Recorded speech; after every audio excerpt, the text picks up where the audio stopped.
Hey guys, Scott here. Five Nights at Freddy's is finally out for Dead by Daylight, and there are a couple of changes from the PTP to the live version, but really not significant enough to warrant an entire video about it. However, Dead by Daylight at the same time also released the official stats tracker, which has been tracking our data for basically 5 years now, and it's honestly really cool. So if you want to go this, it's stats.deadbydaylight.com, and yeah, this has been done by a couple of other websites before, and it kind of went off of like achievements and things tracked from Steam and stuff like that. So it was kind of specific to Steam, and it was not really particularly accurate. Some values were always like really out of whack and everything. But this is official data recorded from behavior. I believe they started recording this on September of 2020, which makes perfect sense because the Demogorgon came out in 2019, and then following that, I actually mained Demogorgon for quite some time, which explains why Demogorgon is actually my most played killer, which is surprising. If it was a bit earlier than that, then we would see like Huntress there, for example,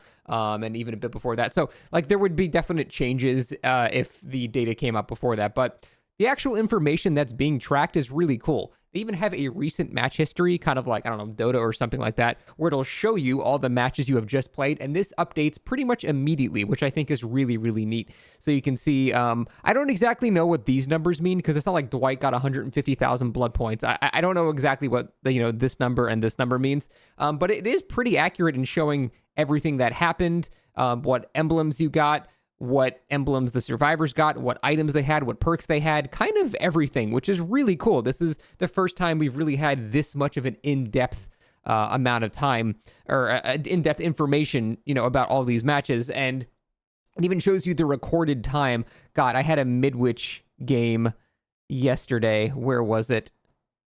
There it is. The 20-minute Midwich game. I had two of the rattiest players I've ever seen in my life on this Midwich game. And it went on for like so long that the generator abandon feature almost actually happened. It was a nightmare. So it's cool. It shows you like all this information, and you can go back and go, hey, remember this. Unfortunately, it seems to only track your most recent 10 matches. I would love to see it go, further back, but you got to really think about the fact that it's recording a lot. This is a lot of information per match. And this is just for one game that you had. Now imagine, the millions of other games that are happening per day. That's a little too much data to have more than 10 days of a queue of. So I can understand why it's a bit limited on that. But from the statistics here, we can see a lot of really, really useful information. So my kill rate for Demogorgon, for example, is 77%. Now, first when I thought that, I was like, that seems really low, because I won almost all of my games as Demogorgon, but then I realized that's not the win rate, that is the kill rate. That is how many people you killed. So 1 kill is 25%, 2 is 50, 3 75, and 4 is 100. And then when I thought about that, I don't really slug for the 4K, and then, oh yeah, that makes sense. Last guy gets hats, around 75%, 3 kills every match. Yeah, that actually tracks. So the kill rate here is not super impactful because it doesn't really tell you the whole story of the match. It really determines whether or not you enjoy slugging for the 4K or not. That's the determining factor between this being higher, above 75% basically. But really what I think the true important metric here, and this is how you can determine roughly how good an actual player is this number right here, the average hooks that you get per match.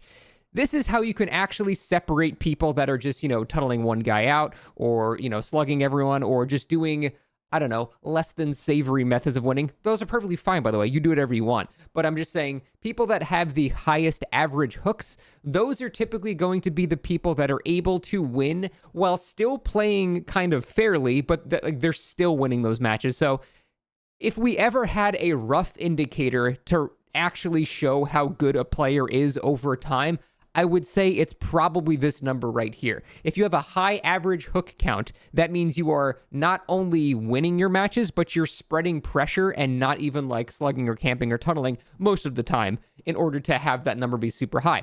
Because, for example, if you slug everybody, you could have 4 hooks on average and still 4K. If you're just, tunneling somebody out, for example, you would have multiple hooks on that person, but then everyone else is more likely to die in their first hook, which means you would have less hooks overall. So basically, the higher this number is, the more people are spreading pressure and honestly playing DBD the way ideally it would be played, by playing for hooks and spreading out all that pressure with everybody else. That'd be nice. So I think this is really the most important number right here, and you should track that on honestly all of your killers. So this makes sense. Wraith I would consider my main. He's my only P100, so he's in second place. I'm honestly surprised my Demogorgon was the first, because I played him a lot. I didn't realize I played him more than Wraith, which is kind of crazy. My kill rate is a bit higher on Wraith with 83%, and my average hooks is 9.02. That's the exact same? No, actually slightly higher in Demogorgon. So yeah, I mean, these are really, really cool things to look at, and I think these actually show a pretty decent picture of how you're doing in the game overall. Nemesis being my third is not really that surprising overall. So all this stuff I think is really, really cool. So you can tell this is a bit older, because my top perk here is barbecue and chili, because I think that's probably, if you've been playing, since 2019 and above, this is going to be your number one perk. It's going to be number one for every single person, because it just doubled your blood points. Everybody had barbecue and chili on. Enduring being my second makes perfect sense. That perk is an absolute staple of basically any build. Enduring is, I think, the most feel-good perk in the entire game. It goes on basically any killer in the entire game, except for Nurse, maybe. But Enduring is always, always good to have on. So the fact that it's on 34% of my builds makes perfect sense. And then we see Rune and Undying. Definitely a remnant of its time here, because that was just an extremely common setup to slap on any killer. You would just put on Rune and Undying, and you'd never worried about slowdown. You didn't have to kick any gens. You have to go to any Scourge hooks. You just slap that on and played the game. It was so nice. I miss Rune Undying. I understand, like, the whole Rune Undying Tinker thing was really obnoxious, especially on killers like Blight, and that's kind of one that was popular, for example, so that was pretty miserable. But Rune Undying was such a nice meta for at least me specifically, because it let me not have to worry about anything else. I didn't have to worry about any other method to slow down. You just put that on, picked any killer, and just went with it. So it definitely makes sense that I would have that as my other two most common perks, because yeah, it was just such stress-free slowdown, and I really, really enjoyed that. So overall, I think these stats are really cool, and I'm curious to hear what you guys actually have. This is the first time we've had official stats from Behavior, and I think looking at all this information is just really, really neat. So yeah, I would love to see what you guys like. What's your average kill rate? What's your average hook rate? What's your most played? What's your most, valuable perk? This is something I would love to see, like, data and compare with the community, because, I see 9 average hooks, and I think that seems pretty high, right? But maybe it's not. Maybe it's shit.